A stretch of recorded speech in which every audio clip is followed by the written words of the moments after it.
যোৱাকালি কোকৰাঝাৰ জিলা কাৰিগাঁও মালচিং ৰোডত সন্ধিয়া সময়ত যি এটা অপ্ৰীতিকৰ যি ঘটনা আৰু এই ঘটনাত চিকনা জহলাও ওৰফে ৰাজা বিস্মিত বসুমতাৰী ৩০ বছৰীয়া এজন যুৱক আৰু তাৰ সৈতে থকা প্ৰভাত ব্ৰহ্ম আৰু তাৰ পুত্ৰ জাগিৰাজ ব্ৰহ্ম এই তিনিওগৰাকীৰ ওপৰত যি এটা বৰ্বৰ আক্ৰমণ আৰু অমানৱীয় যিখিনি আক্ৰমণ সেই আক্ৰমণক লৈ চিকনা জহলাও ওৰফে ৰাজা বিস্মিত থিতাতে মৃত্যু হয় আৰু তেখেতসকলৰ যি স্কৰপিঅ' বাহন আছিল সেইটো দুষ্কৃতিকাৰীসকলে হত্যা কৰি পেলাই তাক জ্বলাই দিয়ে, গাড়ীখন জ্বলাই দিয়ে।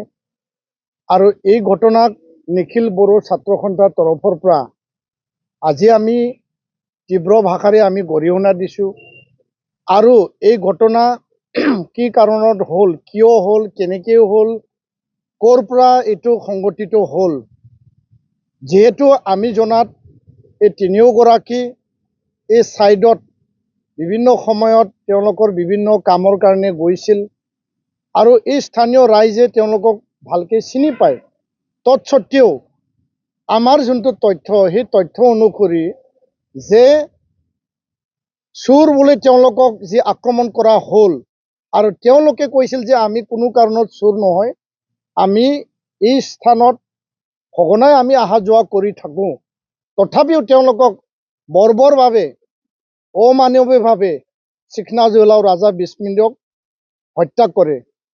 এইটো কোনো কাৰণত গ্ৰহণযোগ্য নহয়, কোনো কাৰণত কোনো বিনা কাৰণ নোহোৱা স্বত্তেও, কোনো দুখ নোহোৱা স্বত্তেও আইন হাতত তুলি লৈ পেলাই কাকবা জন্তুৰ দৰে হত্যা কৰিব, সেই ঘটনাটো আমি নিন্দা কৰিছোঁ, গৰিহণা দিছোঁ। আৰু যিসকলে এই ঘটনাৰ লগত জড়িত আছে, যিসকলে এই ঘটনাটো সংঘটিত কৰিলে, তেওঁলোকক অতি শীঘ্ৰে কৰায়ত্ব কৰি পেলাই কঠোৰতম শাস্তি বিহিব লাগে। কোনো কাৰণত এই পাব্লিক মুভত যিখিনি মানুহে এই ঘটনাৰ লগত জড়িত আছিল, লাঠি শিলগুটি লৈ পেলাই যি ধৰণে হত্যা কৰা হ'ল আৰু দুগৰাকীক মুমূৰ্ষ অৱস্থাত পেলাই থৈ গ'ল, তেওঁলোকৰ ওপৰত কঠোৰ পৰা কঠোৰতম ব্যৱস্থা হ'ব লাগে। অসম চৰকাৰক আমি দাবী জনাইছোঁ, মুখ্যমন্ত্ৰী ডাঙৰীয়াক আমি দাবী জনাইছোঁ, DGP ডাঙৰীয়াক আমি দাবী জনাইছোঁ, কোকৰাঝাৰ জিলা SSP ডাঙৰীয়া, DC ডাঙৰীয়াক আমি দাবী জনাইছোঁ যে প্ৰশাসন কঠোৰ হওক, প্ৰশাসন আইন শৃংখলা নিয়ন্ত্ৰণত আনক, কোনো কাৰণত কোনেও যাতে হাতত আইন তুলি নলয়। আৰু এই ঘটনাৰ ওপৰত আমি দাবী জনাইছোঁ যে এটা উচ্চ পৰ্যায়ৰ তদন্ত হ'ব লাগে।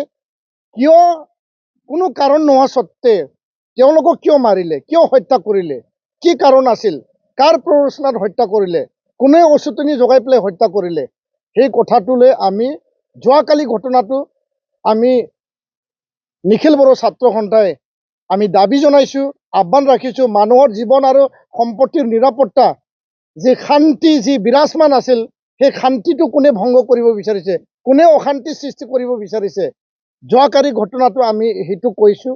আৰু এই ঘটনাটো লৈ পেলাই আজি ৰাতিপুৱা ভাগৰ পৰা এই হত্যাকাণ্ডৰ প্ৰতিবাদত এতিয়া মানুহ ওলাই আহিছে ৰাজপথলৈ, ৰাজপথ বন্ধ কৰিছে আৰু কিছু অপ্ৰীতিকৰ যিখিনি ঘটনা লণ্ড ভণ্ড কৰা, কিছু ৰাইজৰ যি এটা পাব্লিকৰ যি এটা চেণ্টিমেণ্ট আৱেগ, এই হত্যা কিয় হ'ল, কেনেকৈ হ'ল, এই আৱেগত কিছুমান যিবিলাক এতিয়া ঘটনা চলি আছে, সেই ঘটনাটো প্ৰশাসনে, চৰকাৰে, জিলা আয়ুক্ত আৰু আৰক্ষী আয়ুক্তই অতি শীঘ্ৰে নিয়ন্ত্ৰণত আনিব লাগে।